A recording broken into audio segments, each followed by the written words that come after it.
I will go ahead and start right here. You were so close in 2018, so close this year. Yeah. Is that going to hang with you for a long time? Just those two, like Mhm. being that close to having maybe 5 titles instead of 3? No, everything's meant for a reason. I'm just as proud as it to be on this team than on those championship teams, on some of those teams that, didn't even make it to the finals. You all want to win. That's the only reason you play is to win a championship. But, the journey that you go on as a group, as women together. And, this year we went through a lot as a team. And every individual goes through their own struggles and, their own ups and downs. And for everyone to be able to collectively do what we did in that playoff run, I think it just says a lot about the people on this team. And I'm just really grateful that I was a part of it. Does a result like that, where especially at the end of the game, it kind of seems like it slips away, does that maybe add more motivation to come back again next year, especially when you're maybe closer to the end of it than you are at the beginning? Yeah, I mean, I feel like I've been at the end of it for a while now. So, we've just been so good at the end of games that we just thought, we were just going to pull it out because that's just what we do. And it didn't work out that way. I think at one point, all 5 of us missed a layup. So the magic slipped away from our hands pretty quickly and reality hit. And, we were a pretty devastated team. We had hopes of coming back here and play tomorrow night. But, that just gives everyone their own way to come back next year better, learn from it, no matter, if you're going to be 40 or you're going to be, 24 like Breezy and Sophie and Lon. There's always something to be learned, and that I think we all did. And to kind of make that first point you made about the Magic, I mean, Yeah. it's not inconceivable to think if Sophie doesn't do what she does at GCU, that Right. the first round is when this season ends. So does that kind of, I guess, Yeah. make it easier to put everything in context of how Yeah. much needs to go right to even get to that point? I mean, these seasons are so they're so fragile in a lot of ways. You think you have everything together, and we sprained ankle, we torn ACL, strained calf. I mean, you really have to have all the things go your way to win a championship. And I think if we were fully healthy, there's no doubt in my mind that would have really put us in a good place. But I'm just I've never seen a team really fight this hard ever. And I've been obviously on a lot of good teams. I've been on some okay teams, but this team had a grit that just was incredible. And, I really enjoyed it. You've said that before at the beginning of the year, like you can look at what you've got on paper, but there's 0 guarantees that it's going to come together. And Right. some of these recent years, it hasn't come Mhm. together. But then this year, despite everything it did. Yeah, I think, like you mentioned, a free throw here, a foul there, we don't even make it to the conference finals or whatever they call it these days, the semifinals or I don't know what they call that. The Final Four now they're calling, I don't know what they call it. But, we always found a way. This team always found a way. I mean, Penny and I were talking about it yesterday. There was a point there where we weren't even in the playoff hunt until we got back from the Olympics, and we made a 10-game run. So that just shows a lot of character from this team. Do you have any doubts or thoughts that I'm fragile enough now that I can't be healthy for an entire season? Yeah. Or do you just think it was bad? Some of these are just bad breaks, like the ankle. Well, I mean, a fractured sternum, I'm probably the only person in WNBA history had a fractured sternum in a game. So I would like to say that was bad luck in a lot of ways. I mean, I haven't rolled the ankle since high school, and that wasn't a jump shot, and I fell on someone's foot. I mean, I don't know. I don't know. I was healthy for, 8 months working out, playing 5-on-5. Sometimes injuries happen, and if you play enough basketball, they're going to happen. And the older you get, the more they're probably going to happen. So it's a little bit of everything, right? Bad luck, age, wear and tear. So we'll see where I go from here. are you willing to kind of talk about what you were doing just to get to play? And I've seen kind of Yeah. mentioned some injections, and we heard, I think Colorado said there might have been a fracture in the foot as well as the ankle here. Can you just kind of Yeah. talk about what these last couple of weeks have been like?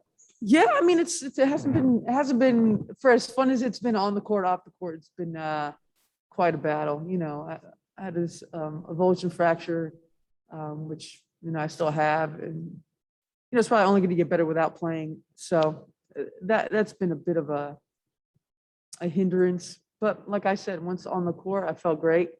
And, you know, it was a battle, and I think anyone would have done the same thing to try to play for their team. And, you know, there was a lot of people on our team with, you know, that were banged up, bruised up, but, you know, we kept pounding away.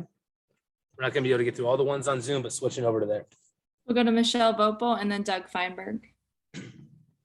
Yeah, Diana, there was some thought yesterday about the Mercury as players not coming to talk after the game. Was that a team decision, or was that, I guess, can you kind of tell me about what went into that? And is that a particular difficult thing to do, especially after you know, a season ending loss?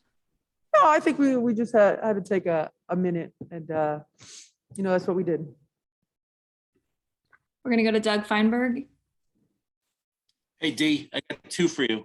I have friends who have kids who say that they've had bad days. They come home, see their little kids, and they makes them feel a little better, obviously. Did it help when you got home last night to sort of see your family and the two little ones go, you know what? There are things that make life a little better now for you? Yeah, absolutely. And,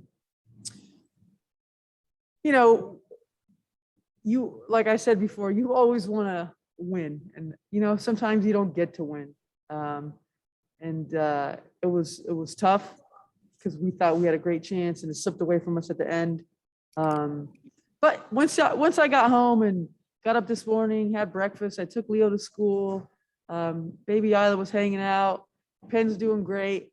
You know, I'm just really lucky that I have a family that supports everything that I do, because it does take a lot of time away from their families. And I know in a lot of professions that happens. And you really have to have that foundation to be able to, you know, go on the court, go in whatever job you're in. And if you don't have that foundation, it's tough. It's tough to be completely present all the time. And Penny and my family and my friends have just been, they've been second to none. And the second one is just, I mean, do you have a timetable for yourself when you might have conversations with Penny and your family about what you might do next year?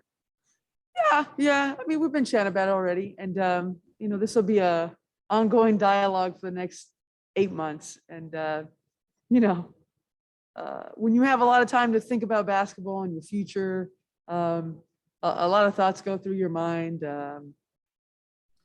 you know, but we'll see where it goes, Doug. We'll go to Christina Williams and then Erica Ayala. Hey, DT, this is Christina with Girls Talk Sports TV. At the beginning of the season, I had asked you about what you thought your legacy would be in terms of your impact on the game of basketball. Now, in hindsight, at the end of the season, could you re-answer that question for me? I mean, I just leave it all on the court. You know, the way I play is the way I play, and it's just never going to change. Whether I'm 21 or 39, you know, when you love the game and you love to compete, you just leave it all out there. And that's all I tell my teammates, is just leave it all out there. Do everything you can, and then you live with the results, and then you move on. So, you know, the game's beautiful. We have time for two more. We'll go to Erica and then to Meredith Cash. Thanks, DT. Erica Ayala with Sports Illustrated. Two quick ones for you. First is, you know, you've talked before about growing the game, being able to do that, whether it's through USA Basketball, the WNBA, but now there's the Athletes Unlimited League that wants to have a five-week season, keep women's basketball players here domestic with their, you know, innovative model. I'm just curious to get your thoughts on that. And do you see that as part of the process, or could it be part of the process in growing women's basketball in the United States? I mean, I think it's a great idea. I've always talked about how going overseas is the only way to stay playing and stay in shape. And you know, to be a league, to be a country that loves basketball so much, and only have one professional league is, you know, it's a little bit silly. When you think about all these other countries, they have, you know, many leagues across different states and boundaries. So I think it's great to be able to stay home, work on your game, especially for some people that don't have an opportunity to go overseas or play in the WNBA.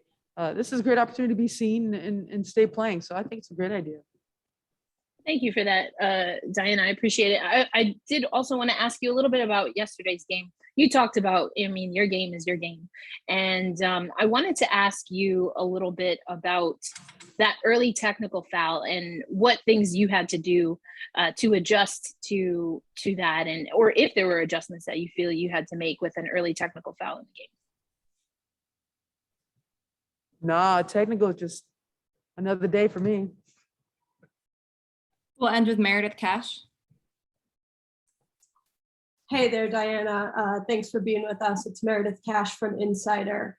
I just wanted to give you a chance. You know, the Next reported that there was an incident with the locker room door, and I wanted to give you a chance to set the record straight before we let you go and maybe give some insight if you have any. There was a lot of doors in there. Thank you very much. All right, Thank you, thanks. guys.